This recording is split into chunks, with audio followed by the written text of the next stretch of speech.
Thank you for joining us for the second webinar in our series on knowledge mobilization and how to increase the impact of your research. Today's session will be led by our resident expert on knowledge mobilization, Dr. Samantha Shewchuk, and she's joined today by Dr. Nanette Dietrich and Dr. Carolyn Sutton-Bajaj, who will be sharing their experiences and strategies for mobilizing knowledge from their own research. The video from our first webinar is now available on SRI's website.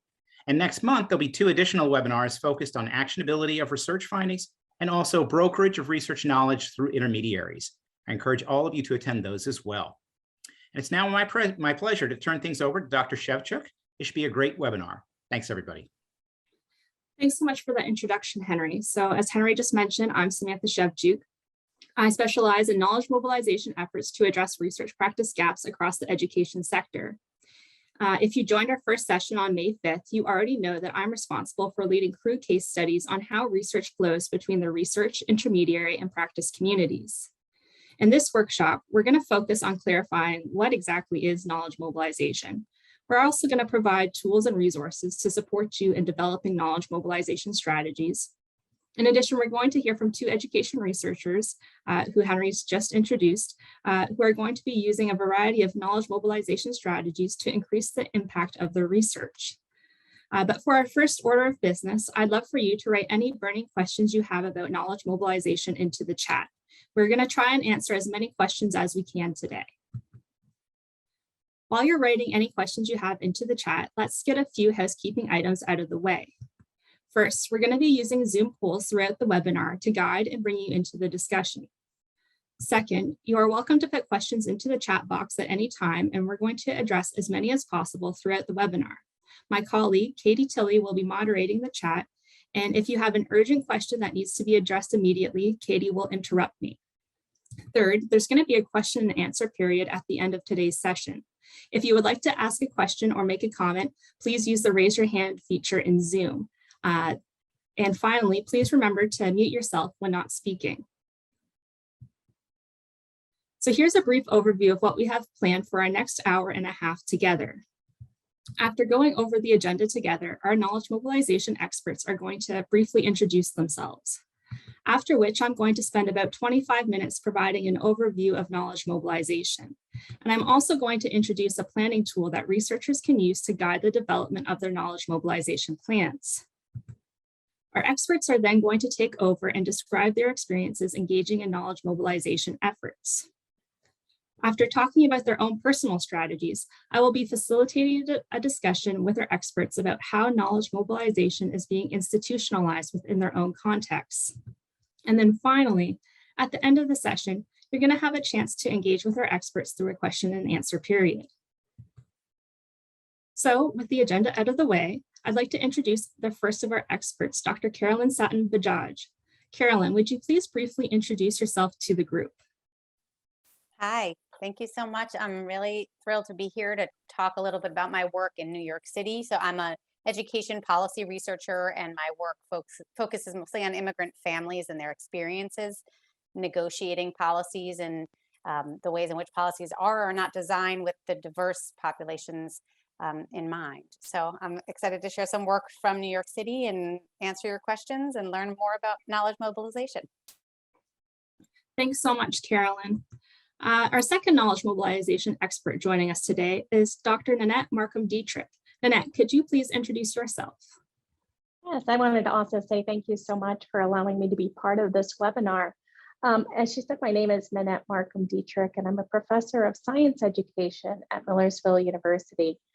My research, I'm primarily an educational researcher looking at science education, and I've had really the privilege to have a lot of experience with both NSF and NOAA grants. So I've been the PI, I'm currently the PI of an iTest Scale Up with NSF and also a NOAA BWET grant that is in the Chesapeake Bay area. Thank you so much, Nanette. Now that we've introduced ourselves, we would like to learn more about all of you who are joining us today. So on your screens, you should see the first of the polls popping up. And we want you to tell us about yourself. So what's your role or your position? What knowledge mobilization activities have you engaged in during the last year? And have you done stakeholder engagement or collaborative research in the last year? We're going to leave it up for a minute to give you some time to to write in your answers.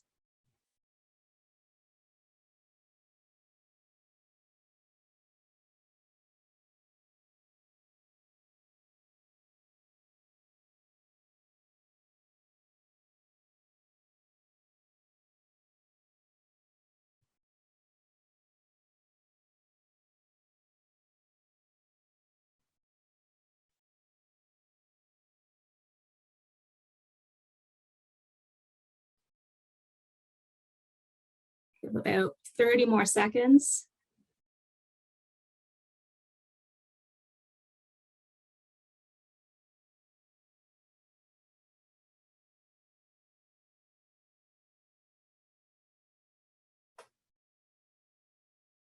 So it looks like we're starting to slow down with responses coming in. So I'm going to end the poll, and hopefully you'll be able to see the results now. So we have a lot of faculty and research staff joining us today. We also have a knowledge broker. So that's someone who's working in an organization that's working to transform research into materials that educators and policymakers can use. Within the last year, we see that lots of people have created research products. Less of you have created products for practitioners or policymakers. A lot of you have also participated in events. We also see a good number of you using networks to mobilize research findings, which I find very encouraging. And then in the last year, oh, wow, out of the 15 people that responded, 14 have engaged in stakeholder engagement and collaborative research in the last year. So it might be that I'm singing to the choir today. So it looks like we might have lots of experts in knowledge mobilization joining us, and that is very exciting. So I'm going to stop sharing now. So thank you so much, because your answers provide a little bit of background on who we have joining us today. And as a reminder, for those of you who are new to the concept of knowledge mobilization, feel free to ask questions. And for those of you with experience, which looks like there's a number of you, please feel free to share your expertise in the chat as well.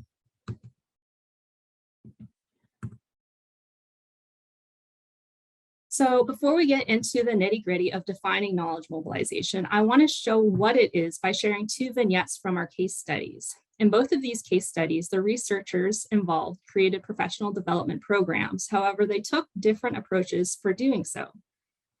In our first case, the researcher utilized her university's community engagement center to work in collaboration with local district leaders to design and evaluate a professional development program focused on building educators' capacity to use data.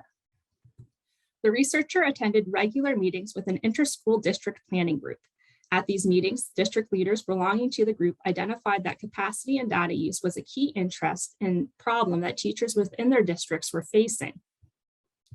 The researcher began working in partnership with one of the district leaders to write a grant application. They proposed a multi-year grant where in the first years, the researcher and district would conduct a study to understand teachers' current capacity to use data, as well as any barriers to using data within the district.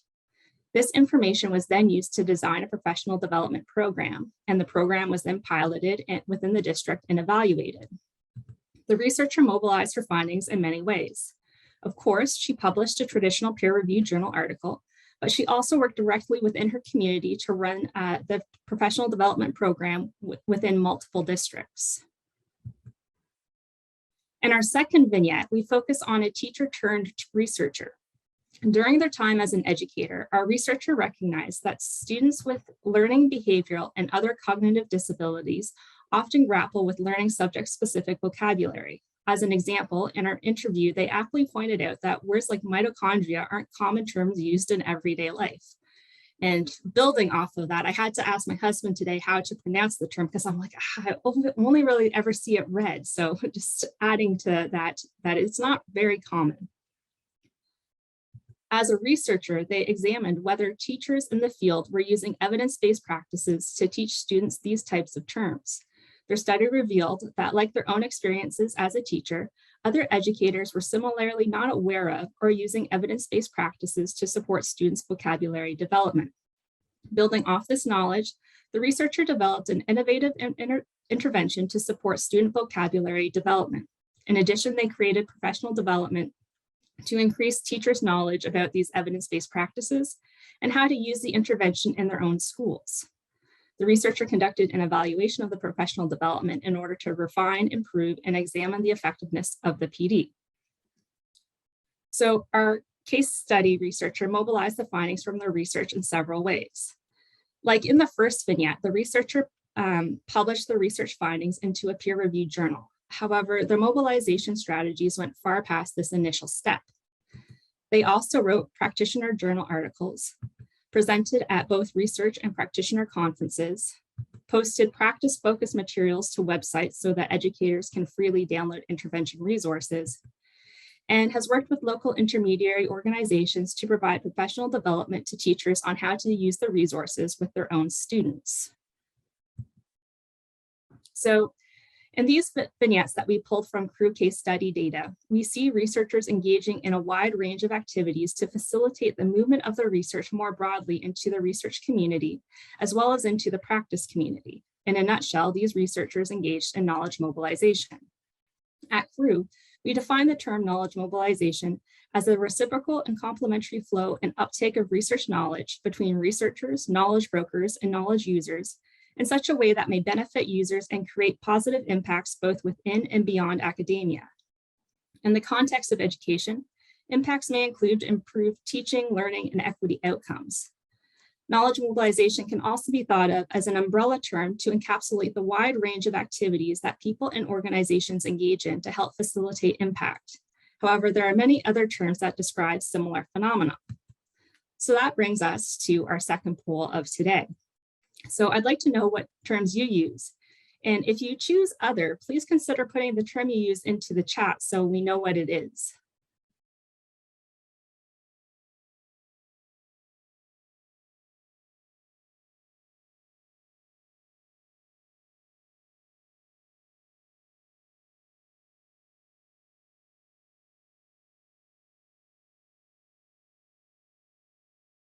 So answers are starting to come in. Oh, we're at 12 responses.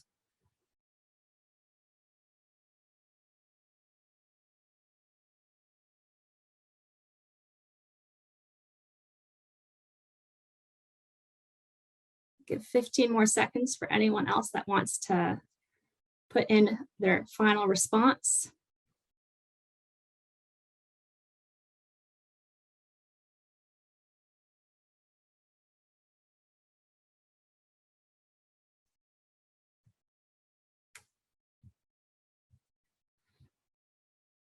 All right, so we see that a lot of people use the term diffusion or dissemination.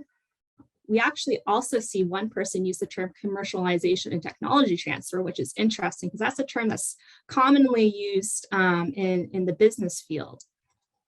We see people using engaged scholarship, extension. We see implementation. Oh, we see a whole bunch of research impact and research use people. That makes sense given what we're talking about today as well. And then a good number of people also, about half, use the term knowledge mobilization. So it's good to see that there are some of you that also use similar terminology that we're using.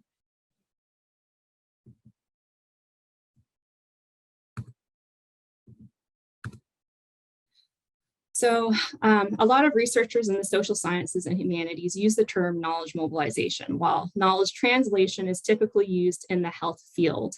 The term knowledge extension is commonly used by individuals in agricultural research, and the term knowledge transfer is common with researchers focused on organizational behavior. So all that being said, there are a lot of terms, and honestly, I really don't care which one you use. I've been witness to many heated discussions with people who feel it's important to point out the differences between knowledge mobilization and knowledge transfer, and I can appreciate those differences, but for the purposes of today's session, we're not going to argue the minutiae of definitions. Rather, we're going to focus on how researchers can get the job done, because in my opinion, what you're doing and when you're doing it is more important than what you call it. And all that being said, my colleague Debbie is going to drop a link to a document that provides definitions for the terms we discussed so that you can review them at your leisure. I've historically used the term knowledge mobilization because my PhD supervisor used the term, and the funding agency that supported my PhD works used the term. Also, the National Academies uses the term knowledge mobilization, and their report on the future of education research at IES. So it feels appropriate to continue using it. However, you do you. I respect the words you use, and let's just move on to doing good work. So today we're going to talk about all things knowledge mobilization, or KMB for short. There are two different types of strategies researchers can engage in when it comes to knowledge mobilization. Researchers can either take an end-of-grant approach or an integrated approach. In an end-of-grant approach, the researcher develops and implements a plan for making knowledge users aware of the knowledge generated from a study. End-of-grant KMB can involve traditional dissemination or more intensive dissemination strategies that tailor the message to specific audiences. In contrast, an integrated approach applies the principles of knowledge mobilization throughout the research process. This allows stakeholders to have a more active role in influencing outputs, activities, and dissemination plans. Thinking back to the case study vignettes I just presented, the first case was one where the researcher took an integrated approach to knowledge mobilization, where the second case represents an end-of-grant approach. Studies have shown that integrated knowledge mobilization approaches are more likely to impact policy and practice. However, an integrated approach also requires increased effort and funds, since mobilization efforts are embedded across research goals, processes, and products. Therefore, selecting the appropriate approach requires researchers to consider the nature, scope, size, and objectives of their proposed research. Engaging in knowledge mobilization results in benefits for both researchers and practitioners. Dr. David Phipps, who's a guru in this field, has identified 5 benefits of engaging in knowledge mobilization through his work as the director of the Knowledge Mobilization Unit in York University. First, there might be research benefits, including the development of new scholarly knowledge or the development of education theory. Second, as researchers, we put a huge amount of effort into conducting our research, and we want to make sure that this effort is rewarded. Our work is valuable and can transform research and practice, but only if our findings are widely shared with people who can actually use them. By disseminating our findings through many channels, we can reach all of our target audience. This results in raising awareness of our research. It can also stimulate discussion and debate, and self-servingly, it can raise our individual and organizational profiles as researchers. Moving forward, the dissemination of knowledge might result in educators using and implementing research evidence in their own contexts. This can lead to the validation of research in local environments and the implementation of research-informed practices. Finally, the guiding star for many of us as education researchers, and why we should be engaging in knowledge mobilization, is because we want our research to benefit and impact learning, teaching, and equity outcomes.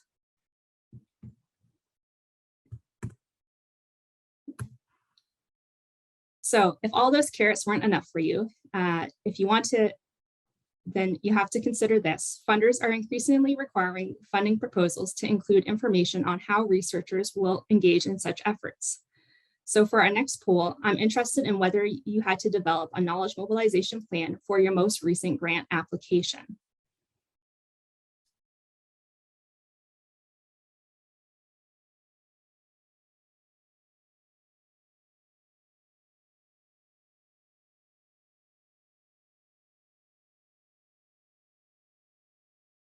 So we'll give about a minute like we did last time so that people can have responses come in.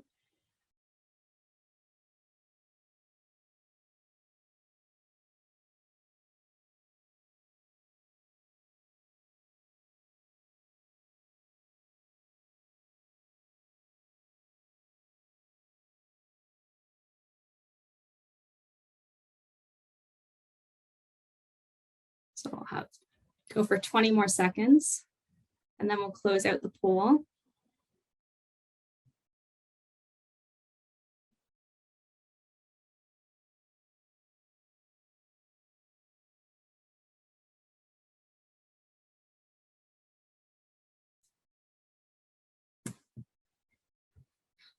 So it looks like the majority of people that responded did have to submit a knowledge mobilization or dissemination plan as a part of their most recent grant application. So that does make sense because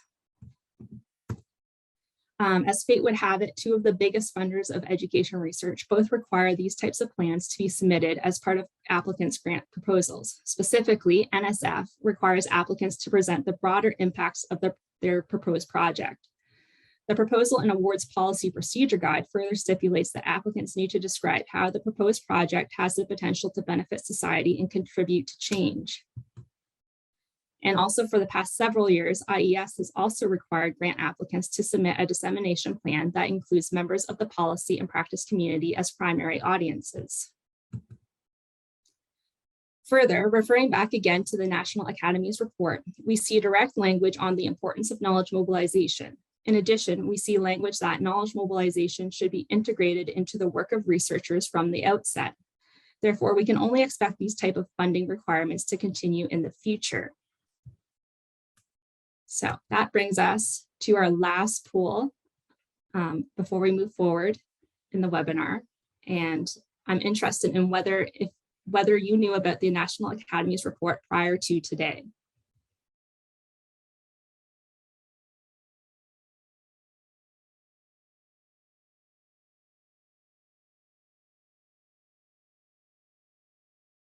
So we'll wait a minute again to allow people time to respond to the poll.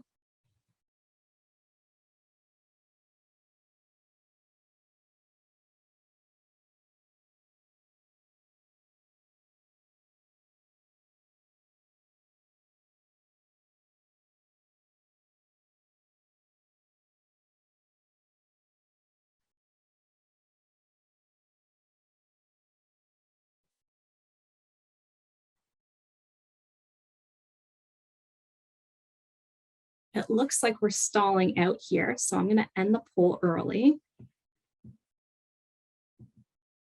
So it looks like most of you already knew about and have already read the report, so congratulations. I should have known, we're all go-getters here.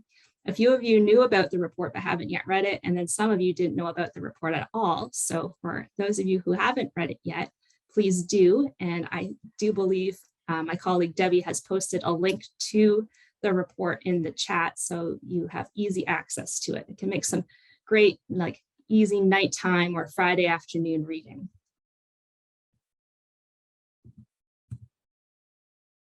So to assist researchers in developing knowledge mobilization plans for their grants and projects, I collaborated with the Partnership for Public Education at the University of Delaware to develop a knowledge mobilization planning guide to support researchers in thinking through their KMB strategies. No matter what stage of the research process you are at with your project, you can use this guide and the questions posed within it to create an effective knowledge mobilization strategy. So researchers are encouraged to think through a 7-step process when thinking about their knowledge mobilization plans. In the first step, researchers are encouraged to think about what knowledge mobilization approach they want to use, integrated or end of grant. Throughout the process, researchers are also encouraged to think about who their key stakeholders are, how they might utilize intermediary organizations to mobilize their research, and how they will budget for their knowledge mobilization activities. We also provide worksheets that researchers can use to support them in thinking through each step. So finally, I can switch it over to our esteemed experts because I'm sure you are getting tired of hearing me talk. And honestly, the work that Nanette and Carolyn do is just so amazing. And I'm sure you'll learn so much from it because I know I constantly do. So for the next 20 minutes, Nanette and Carolyn are going to walk us through the knowledge mobilization strategies for one of their projects. I'm going to turn the floor over to Nanette first. Thank you, Samantha. And again, thank you for allowing me to be here today. When I think of knowledge, the knowledge mobilization, the grants that I'm going to talk about today is our NSF grant. So we would call it a dissemination plan, which allows us to reach our broader impact goals. looking at the two different approaches, the end of grant or the integrated, it was easy for me to identify the approach that we take. We definitely take an integrative approach to that knowledge mobilization. Samantha, if you can go to the next slide. Thinking through why we take that approach, I think it starts with the development of the idea for the grant. The grant I'm talking about is an NSF I-Test scale-up grant. That is an offshoot of a previous I-Test grant and also a previous DRK-12 grant. And in that grant, I can tell you the work that I do. I'm PI on this grant, but it's a collaborative grant, which means there are multiple PIs. So we have a PI at Concord Consortium, the Stroud Water Research Center, and Millersville University. So from the design of the grant, it's collaborative in bringing many stakeholders together. So when I was looking through the knowledge mobilization steps, we really start with step 3, which is engaging all of these stakeholders. The grant that we have, we are developing a curriculum for middle school that is on watershed science, thus the input of Stroud is essential. Concord Consortium brings expertise in educational technology and professional development of teachers. And Millersville University, we lead the educational research. So from the beginning of the project, we sit down, the scientists usually are the ones that are driving with some innovative idea.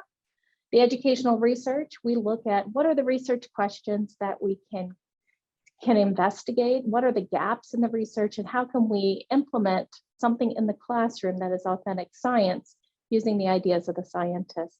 Concord Consortium is the one who recruits the teachers to test our idea, it provides the professional development. And when I look at the slide here, within even those 3 stakeholders that we have, the PIs, we bring in many, many voices to the table. The I-Test grant that we have is driven on the idea of expanding workforce development. So engaging with Thaddeus Stevens College of Technology was essential in that workforce goal. We also are building our curriculum on a framework called a Meaningful Watershed Educational Experience, known as MIWE, that comes from the Chesapeake Bay Foundation. We're looking at universal design for learning to make the curriculum more accessible to expand that workforce. And CAST is the organization that has really been leading the way there. With the technology, we're working on a GIS application, and Xavier is the one that comes with the expertise in that area. So from the beginning, we've got all of these stakeholders at the table. And that's really where our dissemination plan kind of grows from. So each of our organizations already have built systems in place. So for the next slide. When we really do take what we're building. So for this grant, we're building a 10-lesson sequence, a unit on watershed science that is implemented in a middle school. It's a 3-year grant. We're going to do a no-cost extension because of COVID, so it ends up being a 4-year grant where we're developing and piloting this curriculum. So we think of that integrative approach. From year 1, what we develop, we pilot in classrooms across the country, and we really do a feedback loop. Those teachers who are piloting our curriculum are very much in tune with our curriculum developers, our professional development coordinators, giving us feedback so that we make changes to that curriculum as years go on.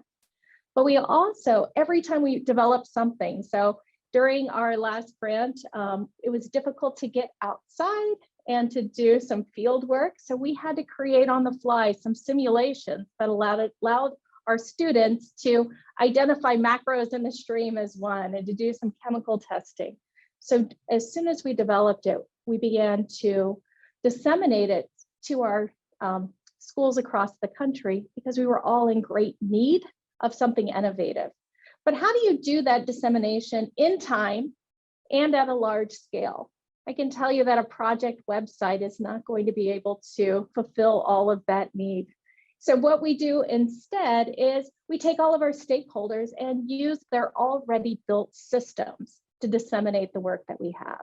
Stroud has a large number of teachers that go to Stroud's website, to go to their educational research resources to get new ideas. So we launched it there. But at the same time, Concord Consortium has a Learn portal that has tens of thousands of teachers enrolled, where they go to look for resources from all of Concord's different grants. So we launched it there too. We put it in the NOAA repository. We engaged Bay Backpack as another repository for teachers to go for watershed resources. And we also did our old-fashioned news blast. So we went to the Pennsylvania Department of Conservation, DCNR.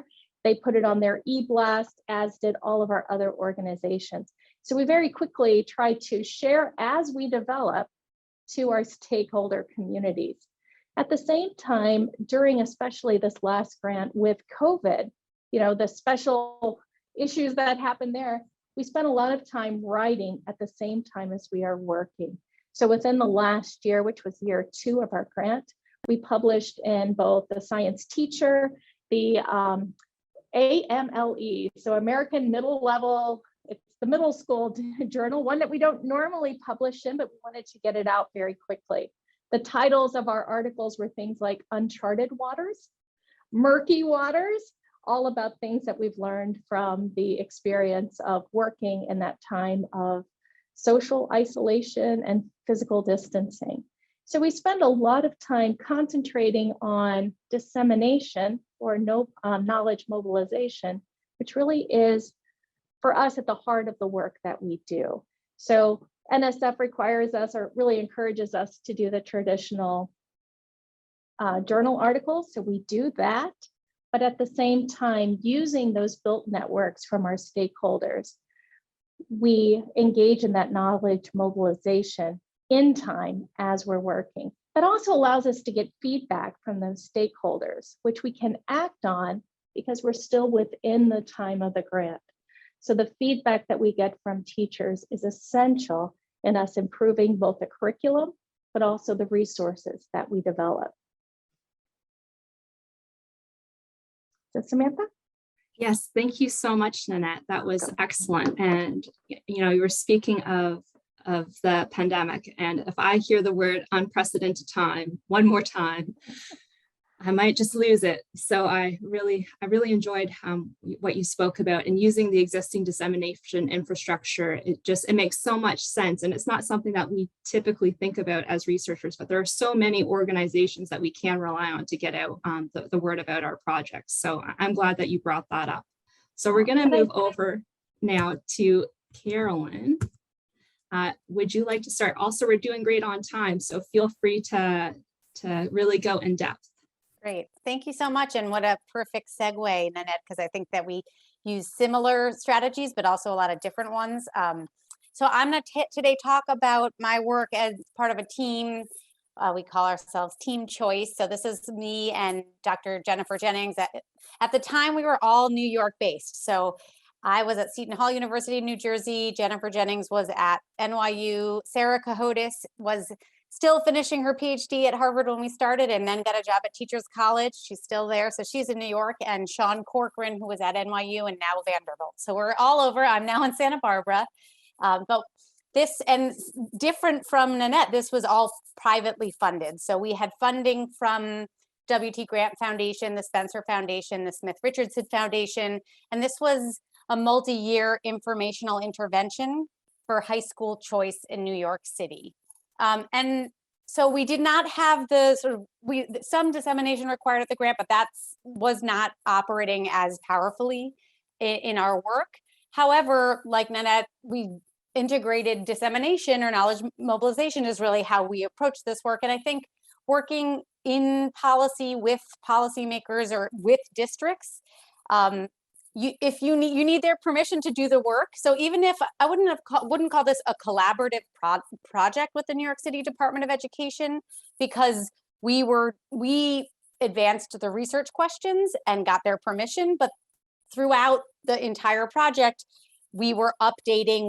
When you need permission, there's a buy-in, there's some degree of buy-in and some degree of negotiation around what you are asking and what you can do. So I think thinking about that really nice chart, that step one for a lot of the work that I do in education policy, the research questions, how you design them have direct implications often for policy and practice. And so you want to share them. You're doing this work because you want to have something to say to help inform policy making and practice and implementation. So we developed this set of questions around how to improve or change the choice sets that students might have, because we documented with data that we accessed from New York City through the Research Alliance of New York City Schools, RANX, that there were disparities in the kinds of schools that students were applying to and getting enrolled in. And so we wanted to develop an informational intervention to put more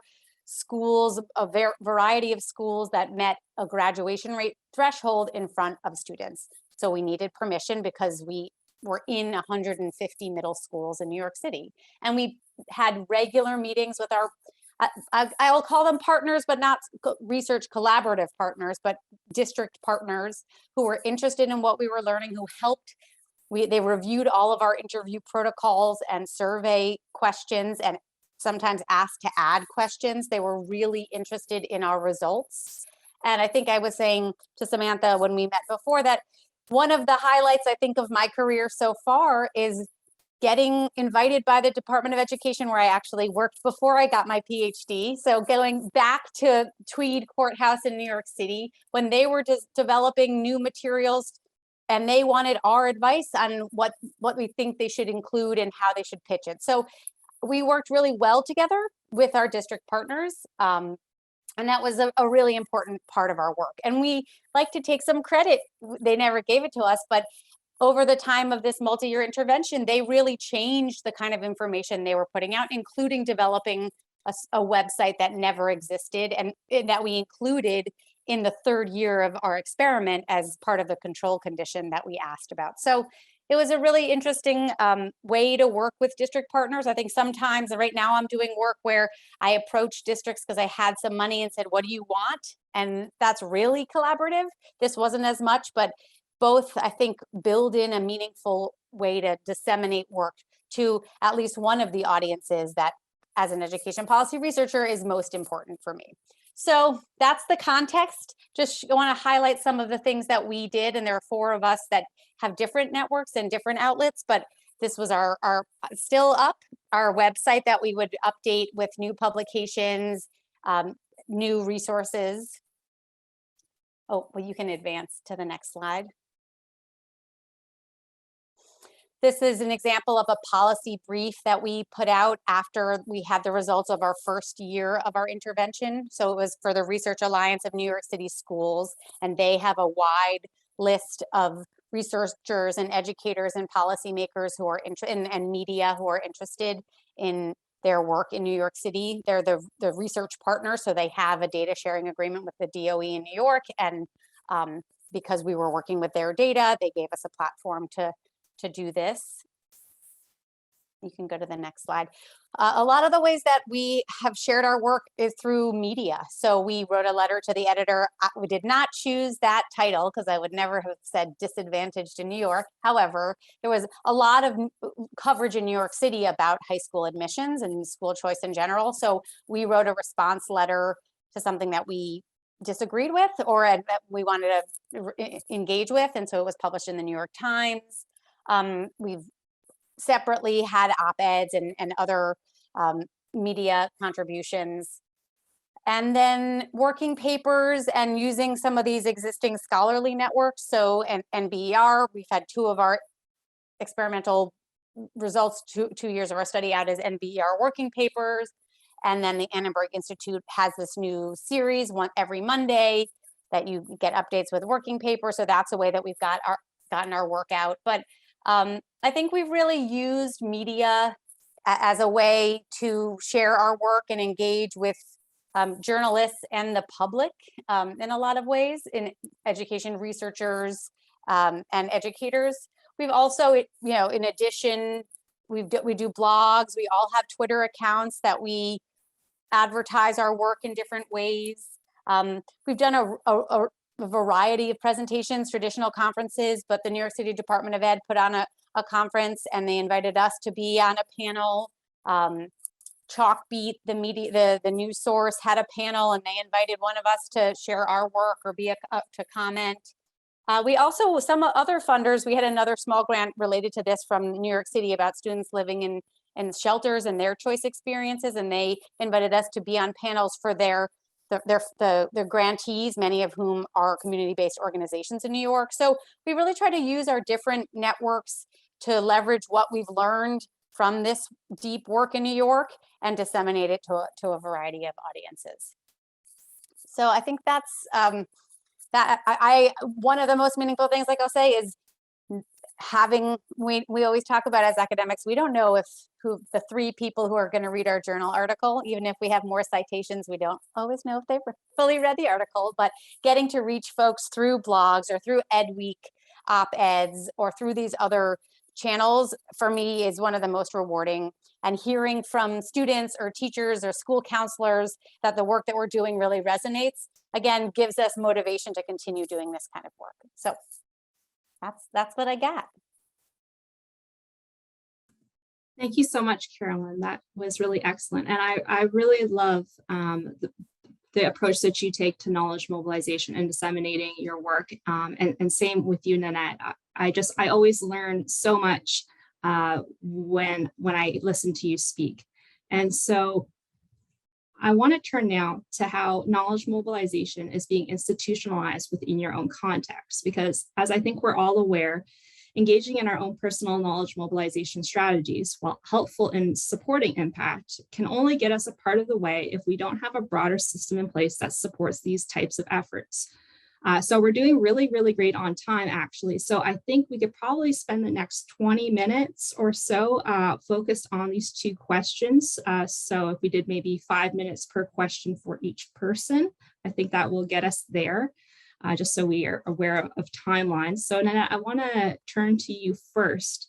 Can you talk about how your organization is supportive of knowledge mobilization? Sure. And if you don't mind, Samantha, I'm going to also address the question that's in the chat. Yes, So please someone do. asked, yeah, how to identify places where educators turn for science materials? Well, I think that answer really starts from the idea that all 3 of the PIs on the project I'm currently on, so myself at Millersville, Steve Curlin at Stroud Water Research Center, and Carolyn Stout at the Concord Consortium. All 3 of us are former high school or middle school science teachers. So Carolyn was a physics teacher, Steve was an environmental science teacher, and I was a biology and chemistry teacher. So we covered all 4 of the main core sciences there. And we think about it from where we went to get materials. And so all 3 of us were very involved in the National Science Teachers Association. So looking at their journals, the Science Teacher or Children in Science. So they've got 3 different journals. And the other thing is that each of our organizations, we already have built systems in place. So if I can talk about Concord Consortium, as I said, they have a Learn portal, which is a course management system where teachers can log into it and they have full curriculums from all of their different projects.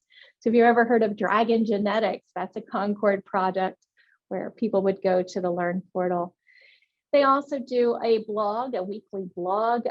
They call it, I think it's like a Tuesday morning paper where a lot of teachers are subscribed to that. And they have their e-blast that they send out. So that built system is something that one project could never create. But as their organization, it's become very fundamental to who they are. Stroud Water Research Center does something very similar. You think of Millersville, we're a regional university. So our reach is more regional. So we do a lot of teacher professional development, whether it's, we call it in Pennsylvania an Act 48, where teachers come to get more information. So we embedded in that and also in our pre-service teacher education. So we're really talking very much to our alumni, which are former teachers. And Millersville being the oldest teacher prep college in the state, we have a large network. So that would be how our organization is very supportive, but we're also, again, connecting to organizations outside of our own that have these built systems, whether it's other PI organizations like Stroud and Concord, but also looking at whether it's the science educator, the science teacher. So those are other built systems that we know where teachers are going to get those good materials, and how do we make sure that the products we've created are where teachers are already naturally going to get resources. The one place we don't go, we're not on Teachers Pay Teachers, but that would probably be the only big place where we don't have a face. Thanks so much, Nanette. Same question to you, Carolyn. If there's any questions in the chat you'd like to address, feel free to do that. But then also, how are your organizations supportive of knowledge mobilization? So by organizations, you mean our universities? Yes. Yeah. So I joined UCSB. I started in January of 2020, so I'm still getting to know my new university. So I think I haven't gotten clear communications from the university either way. I mean, I don't know if this is leading me to my other point that we talked about earlier, which is about how this work is or is not valued in the tenure and promotion process. But I'm part of we have committees that evaluate merit cases in the College of Education. And I think there's still kind of a loose but not formalized way to measure impact through Twitter followers, or, we value it's, I think it's counted as profession to the service to the profession if you have blog posts and op-eds, and so it counts, but certainly not in the formal research, teaching, and service in the same way. So I would say there's support, but to my knowledge, there isn't an office that is trying to get this out there. There is a press office and communications, and they always say, if you're doing something, let us know, but it's not formal in a way that I think, oh, I should let them know that I'm doing XYZ. When I promoted this event, I tweeted at my grad school of education, and so that they could disseminate it that way, or if they want to follow up and say, what did you do? But there's not a real formal structure. I think probably similar elsewhere. I haven't talked to my colleagues about what they do at Princeton and Vanderbilt and Teachers College. So I wouldn't say, and we all have tenure, so I definitely am not dissuaded in the way that maybe I would be if I were going up for tenure or on the tenure track. I think that there's support, but not an infrastructure of support that I'm aware of that's really motivating this work.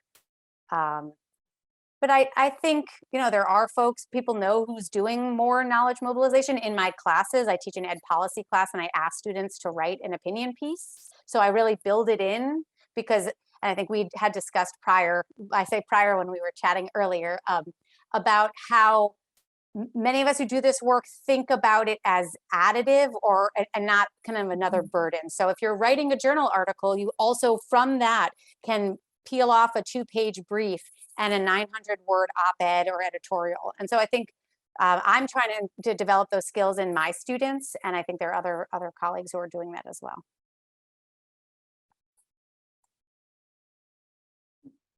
I'll chime in a bit. Carolyn, you did bring up a conversation that we had earlier, which was, is this central to our work and valued by our organization in the same way that traditional parts of our P&T process are valued? Or is it something that is from passion, commitment, and a luxury? I think of ourselves, I'm a full professor, so now I can decide what is of value and where I want to put my time, where it wasn't a luxury I had, say 15 years ago. And so how do we change that culture? And I think back to, it's probably, the last 2 years make life, the timeline seem a little fuzzy, but I'm thinking it was 2019, the last iTest Summit for NSF. One of the keynotes was talking about the need to not only talk to each other in dissemination, thinking of the traditional research paper that we do in an academic journal, but really pushing us to think about how do we talk to the people that we really want to reach. And in my case, it's classroom science teachers. And I think that was an important message to send from the funder, sending it to the grantees, saying, we value this, which in many ways allowed us to have the luxury of how we use our grant funded time and where we put our effort, to know that the funder values it. So how do we get to the university structure? so that they also value it in a way that it's no longer a luxury that we have the ability to do it, but is central to our work. And I don't have the answer to that, but I know it's an important conversation we need to have. Thank you so much, Nanette and Carolyn, for sharing your thoughts. So let me try and move us forward. So we're now into the discussion part of our webinar together. So this is time. Please share a question you have, share a knowledge mobilization strategy that worked well for you, or also share how knowledge mobilization is being institutionalized in your own context. As Nanette said, we don't necessarily have all the answers right now. So learning from each other and how we're all going about doing it within our own context may provide some really important insights. So I'm going to open it up to the floor. There are only 20 of us or so today, so don't feel like you need to raise your hand. Just unmute yourself and ask a question. And if you're not comfortable doing that, please post something into the chat and we can chat there as well.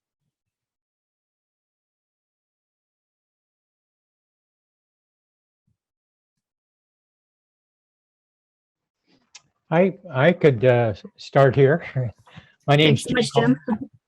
My name's Jim Colmus, and I'm from Edge Consulting in Arlington, Virginia, and do a lot of work with the William T. Grant Foundation and others on research use. The term dissemination always has implied for me a one-way street, that you're pushing something out and not really having the bidirectional or multi-directional engagement.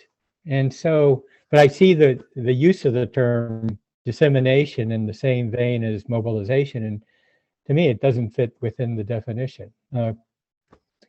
Carolyn in particular, you used it quite a bit, and I'm just wondering if I'm correct in saying that about dissemination.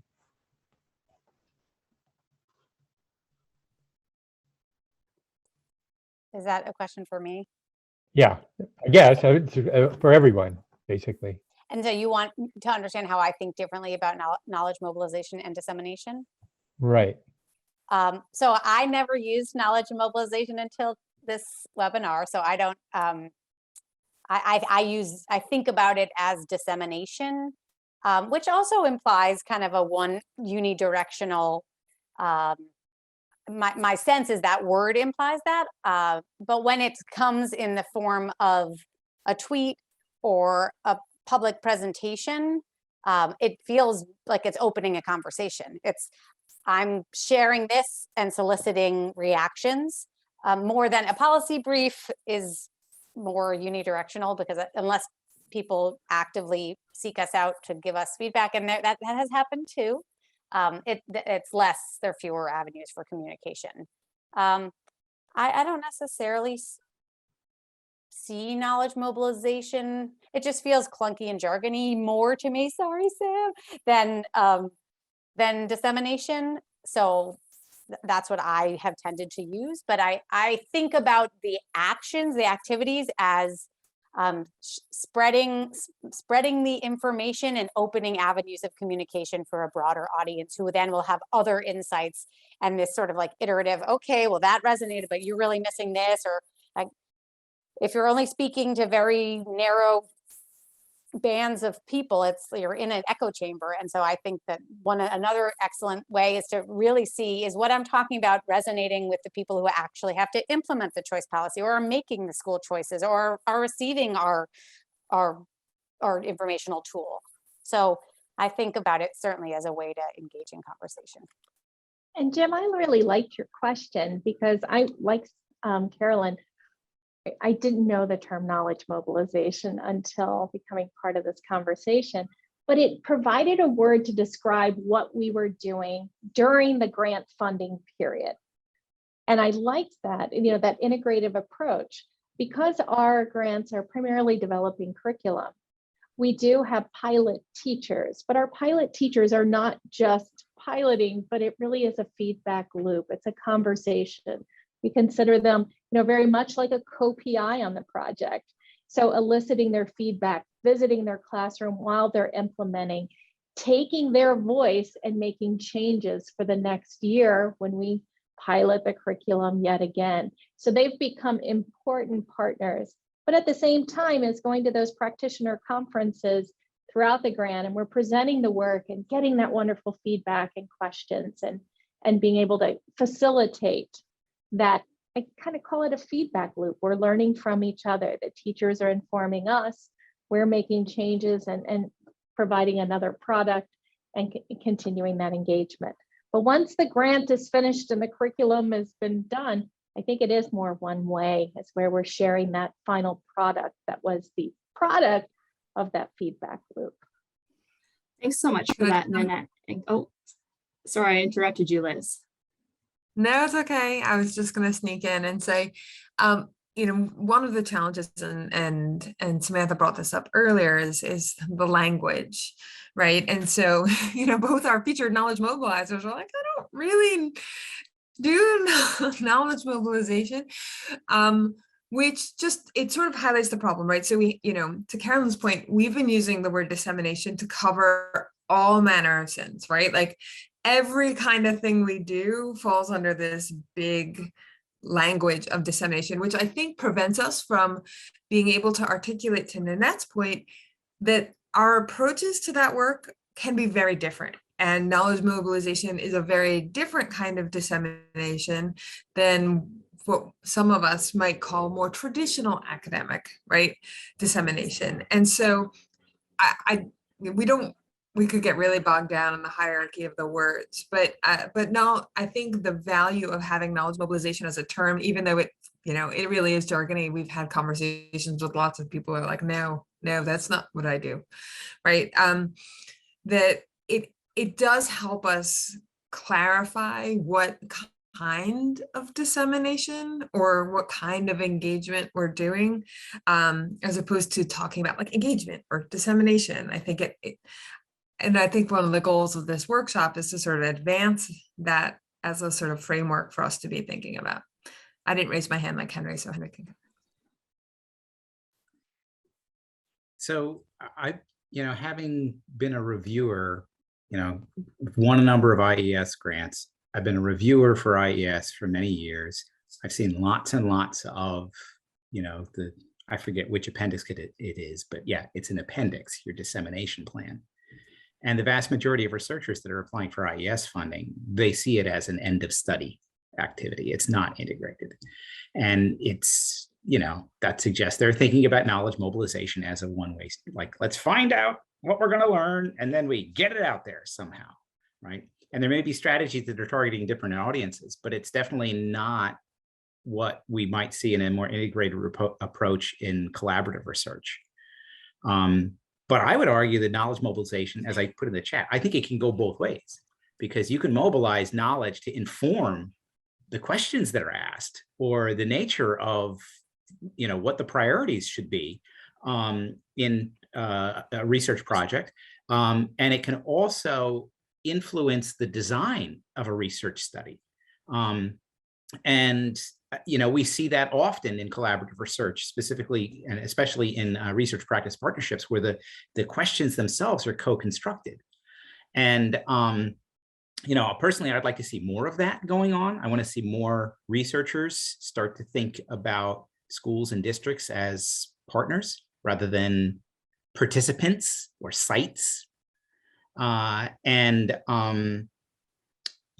I think, a big part of what sets the stage for effective knowledge mobilization, because you've then got a sort of communication flow going both directions. And one of the things that we've learned in our research is what practitioners are most likely to go to in terms of informing their decisions, informing practices. It's what's around them in their local professional context. So it's, potentially advice from the teacher in the classroom next door. It's the principal, or they might actually have a personal connection to somebody in the research team. They go to a professor, right? But you can see in those certain contexts where there actually are close connections between a group of researchers and a school district. Now, granted, it happens more often in larger school districts.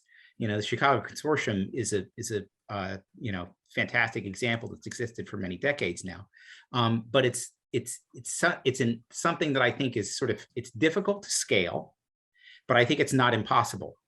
And I think that, if we as a research community started thinking more about reprioritizing the nature of research, that fewer people were like, look, I have these ideas for the things that I want to study, and I just need to go out and find some schools, teachers, or students to be in my study, and to flip that on its head and say, I have expertise in this, and I want to go do a research project where the context in which I'm doing the research is really, really, really interested in learning the results and learning something from it so they can make better decisions about policy and practice.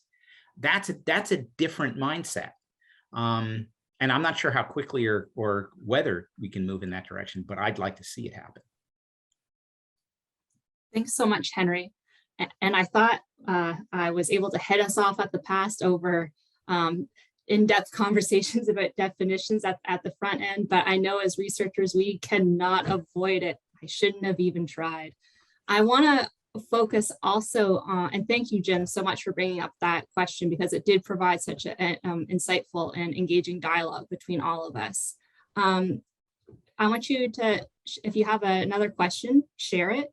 If you have a strategy that you used well, that you thought resulted in a big impact, let us know.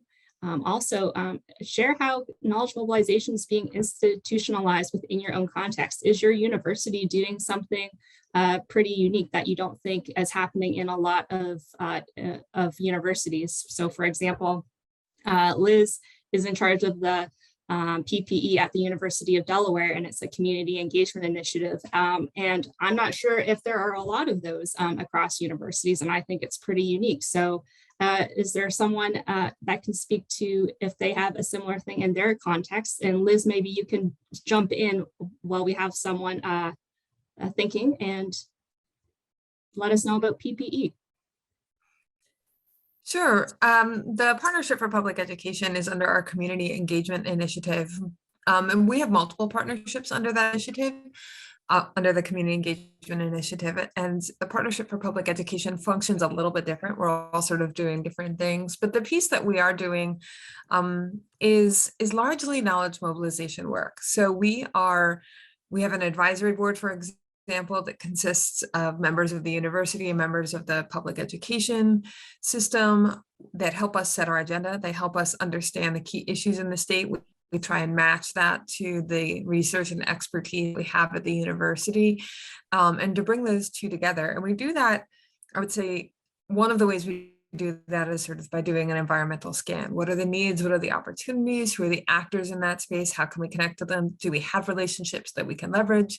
How can we start building new relationships if we need them?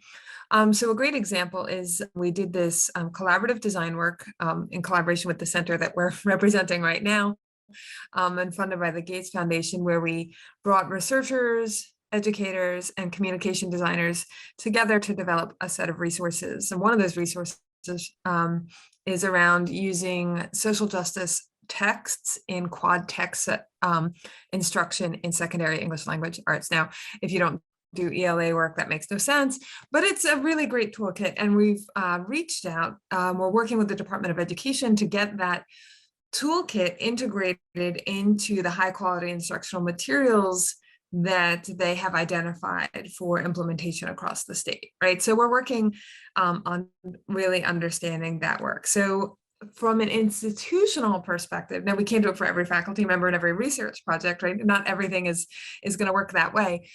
But from an institutional perspective, we have been sort of identified as a capacity builder, as a broker, as a pathway to ensuring that research has a positive impact on our local education system. So that's I think I'm kind of proud of that work. So I think it's pretty cool, but I would love to hear more about what others are doing. And I know Norma has a question in there too. So we'll let anyone else who wants to share their context or their practices go.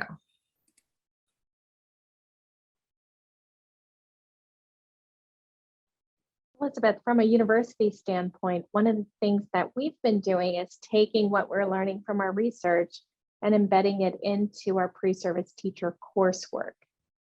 So I think of, like we were talking about the MeWe framework that we do with NOAA, the idea that, designing units of instruction so that it has that outdoor field experience, has the action project at the end.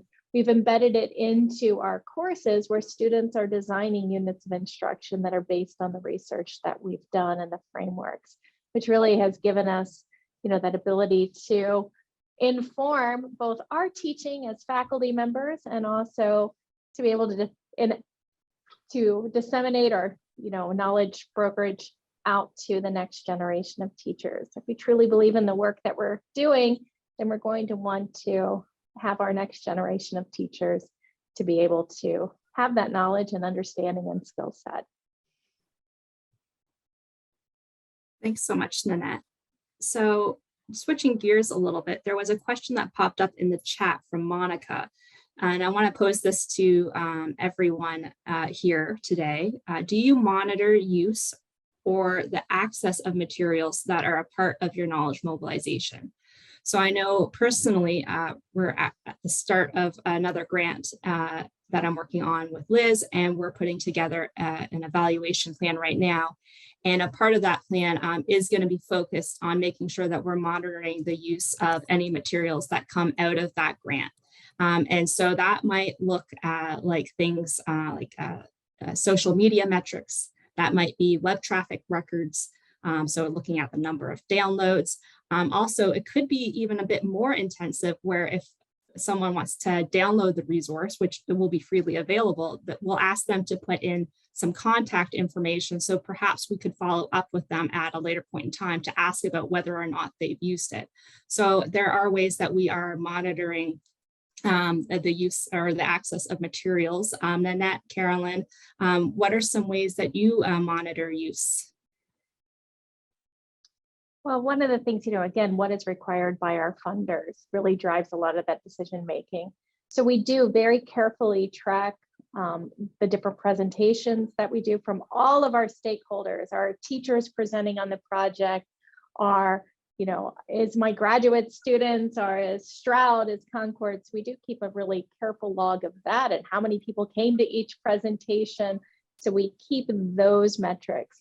But when we look at, the materials, we're fortunate in that the other entities, so both the Water Research Center and Concord Consortium, part of their goals of their organization is to make sure that teachers are accessing their materials. So they keep those metrics. Where at Millersville, it's not something that is, again, counted towards P&T or something the university finds to be essential to track. So we don't. And I think that speaks again to we track what our institutions value.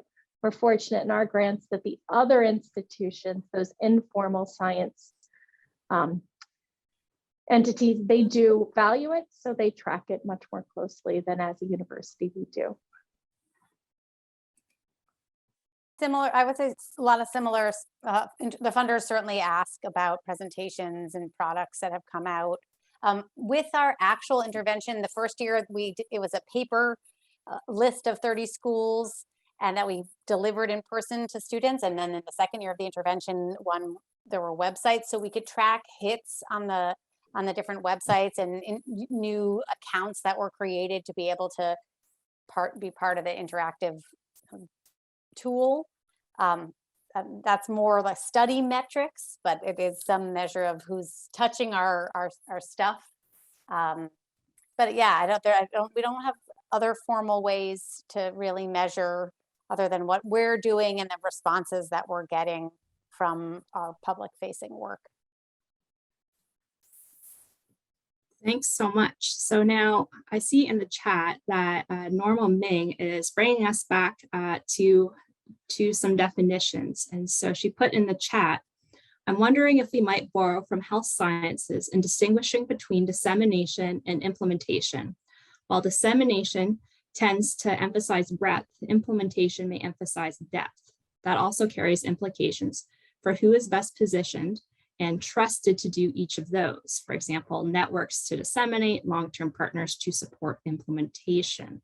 I think that's a really insightful comment. Norma, is there anything that you want to add to that? Thank you, Sam. It's one of the things I've been thinking about is the more pressure we put on researchers to be able to disseminate effectively, the greater risk we run that the knowledge that is known, shared, and used is the knowledge that's put out by researchers who are good at that, rather than the knowledge that is the most relevant. And so researchers will have a vested interest in disseminating their own research, whereas there might be brokers who can be a little bit more neutral, they're not truly neutral, and networks who would have access to multiple sources of research. And so I was trying to think through where different people in the ecosystem might be best positioned to do this work. And I was thinking, well, there are times when I want the researcher to share their knowledge, and that is so not necessarily for the broad dissemination, but a little bit more for the implementation, because they can go deep. They can not just talk about that particular study, but they can share more about the experiences that they went through that may not have gotten written up in that publication, and to explain, oh, we noticed this happening, so that when there does have to be that adaptation in order to implement some kind of research-based practice, that elaboration and adaptation is now, that knowledge is accessible for that. And so that's one of the things that I've been trying to think through. How do we take the best advantage of the resources that are available in a way that makes sure that the best evidence can lead to the best practice?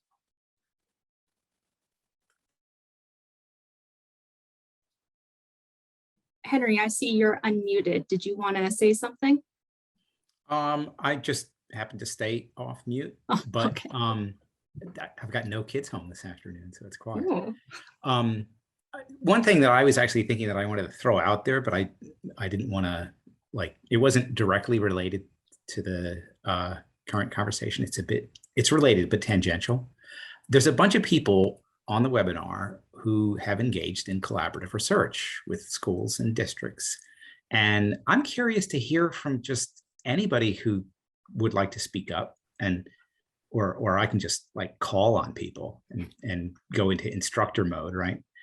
But I want to know, like, what comes to mind when you think about like one of the first opportunities or first experiences that you, like, how did you first become connected and begin to do collaborative work with practitioners? When did that first happen for you?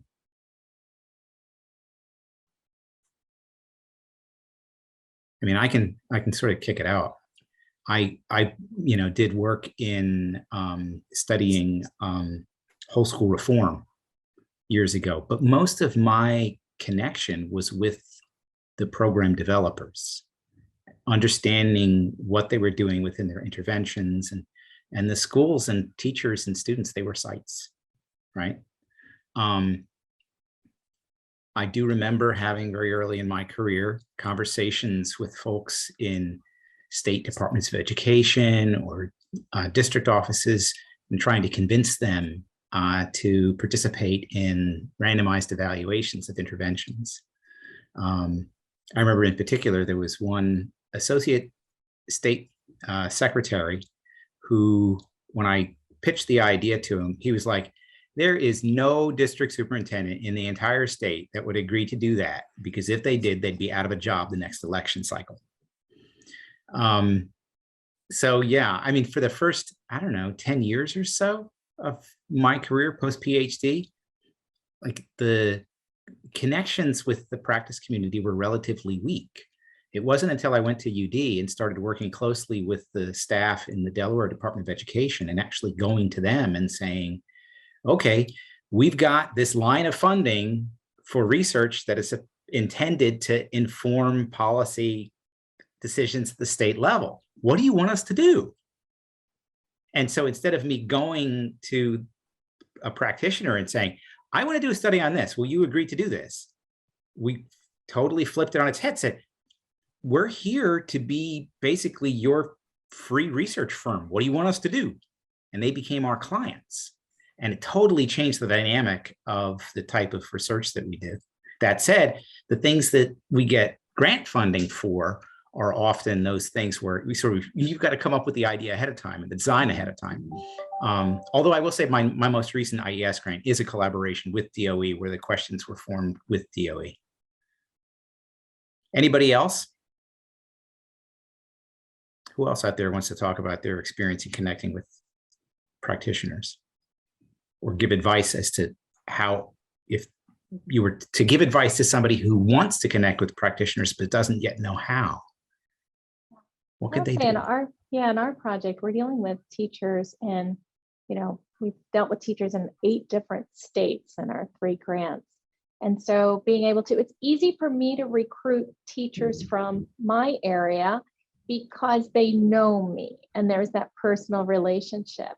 But when we're looking at teachers across the country, we don't have that network. So Concord Consortium has a mechanisms where they call them staff developers. So they connect with a leader for us at Science Education in each of our target states. And they become the person who goes to recruit teachers for us because they have those relationships. And I think when we're looking at classroom-based research, we do have to get permission from the superintendent and all of that piece, but it really comes from someone within that state that has those existing relationships and has the trust of the school districts in their area.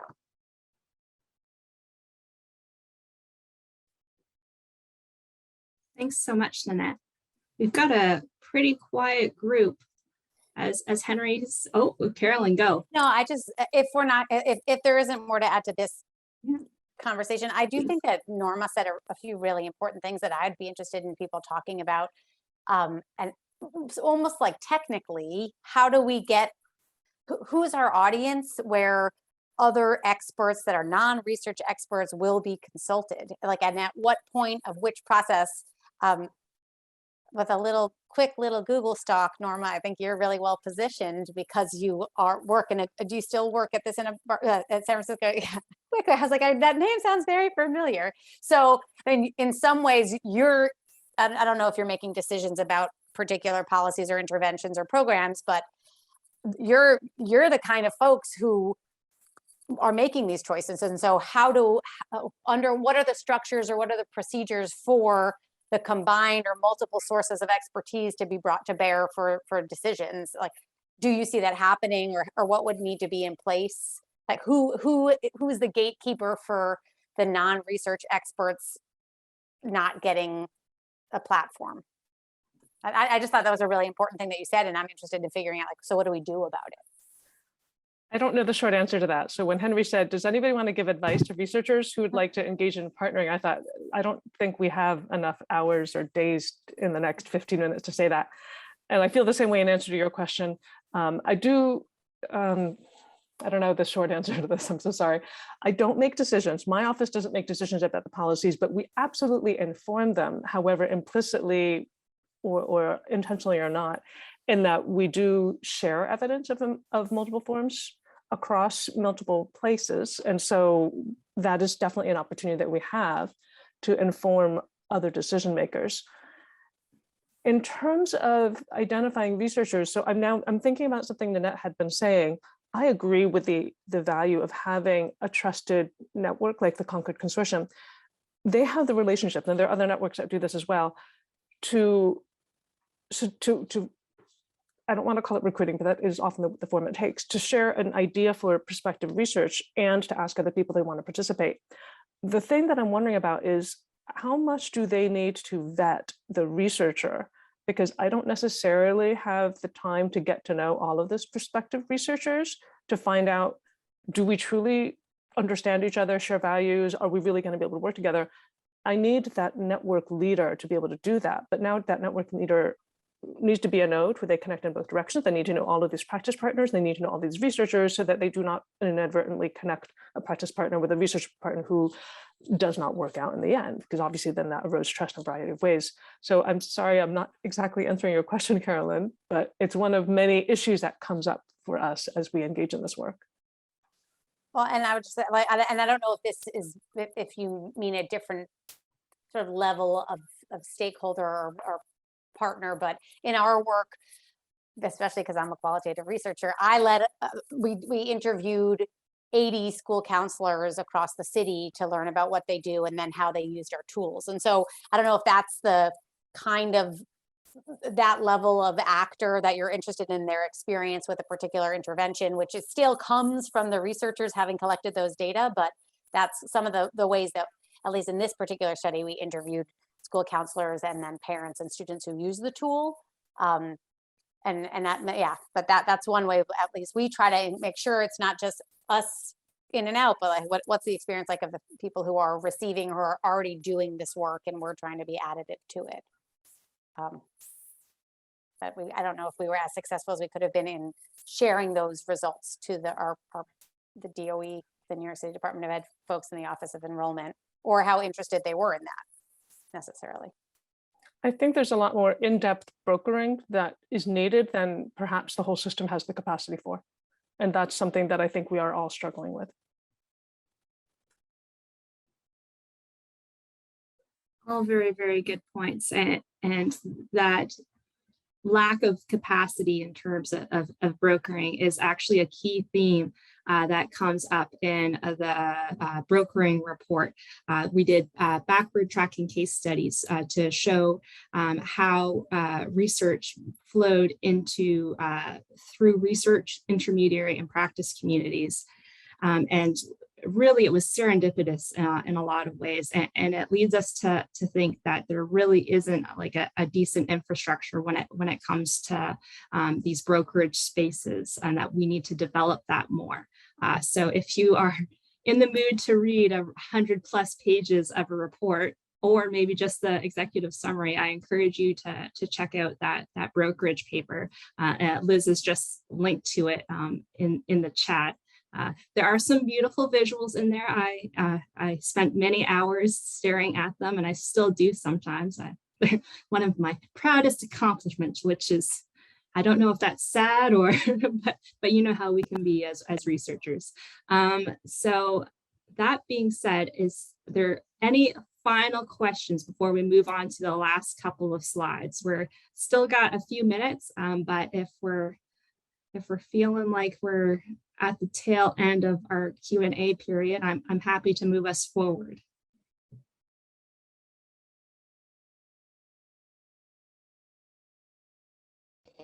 I wanted to ask Norma this, since she was on the National Academy's committee that put together the report on IES, the future of education research, and that knowledge mobilization became a really central aspect of it, as has been earlier described. Norma, was there on the committee, was there unanimity? I mean, did everybody kind of rally around knowledge mobilization as a concept that should be driving the federal research enterprise into the future? It's a consensus report, so yes, everybody agreed with it. Was it easy? I mean, is this a popular concept, either whatever you call it, knowledge mobilization, or I wouldn't call it dissemination, but the use of research evidence as a really central feature of the enterprise? I think what I can say kind of echoes what Samantha was saying about the multiple terms, is that there are multiple perspectives on it. It is a little bit of a growing field in terms of how we collectively understand all of those components that are involved. And so there were many different perspectives in terms of what people might have been emphasizing or recognizing the need for. So I think that illustrates the value of knowledge mobilization, is that all of these things are extremely important for us to be considering. How do we engage between research and practice much earlier in the development of research? How do we maintain that throughout all of the stages of the research? How do we think more strategically about the people who need to be involved and how? So I would say that there was a lot of interest in the idea more broadly, at the same time that we recognize we don't necessarily all use the same terms for it. So we're not all thinking about it the same way, which I think indicates that it is an opportunity for the field to study that further, which is why that in itself is another area that we need to engage in more research on. Great. Thanks so much. Well for done. that. Thanks, Jim.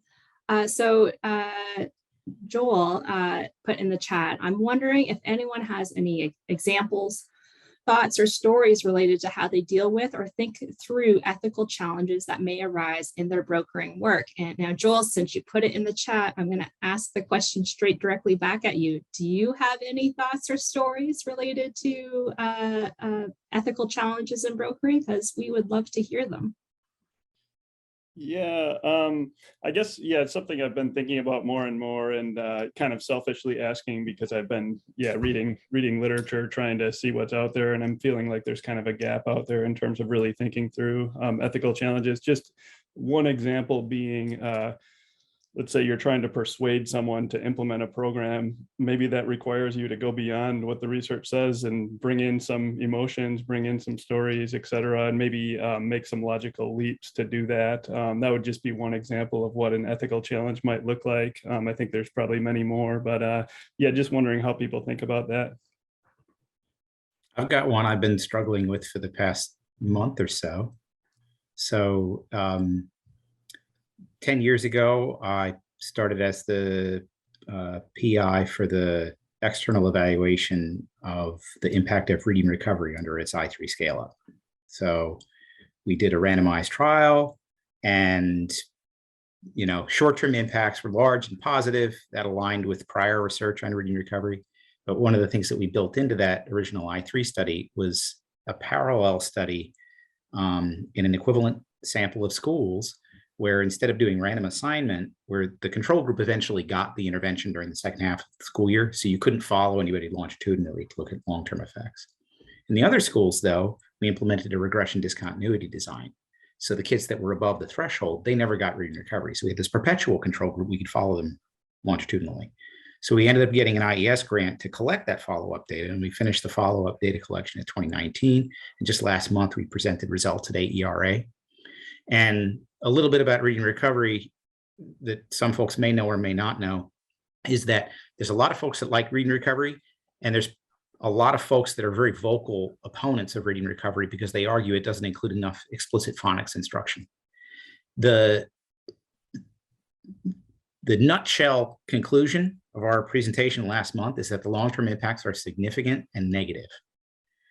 And so the ethical dilemma that we came up against is, there's a bunch of different ways and you can interpret these results, right? We're pretty confident that we are producing a valid causal estimate, but what we don't know is whether or not the program really is harmful, or whether or not the program leads to differential experiences in second and third grade where the kids, oh, you got reading recovery in first grade, you don't need additional intervention, or we're not going to spend extra money on you in second and third grade.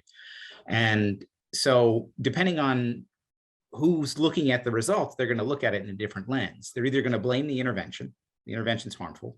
They're going to blame the schools. You guys didn't do enough follow-up, because some of our data suggests that. Or they're going to blame the researchers and say your design is just not, I don't trust a regression discontinuity design.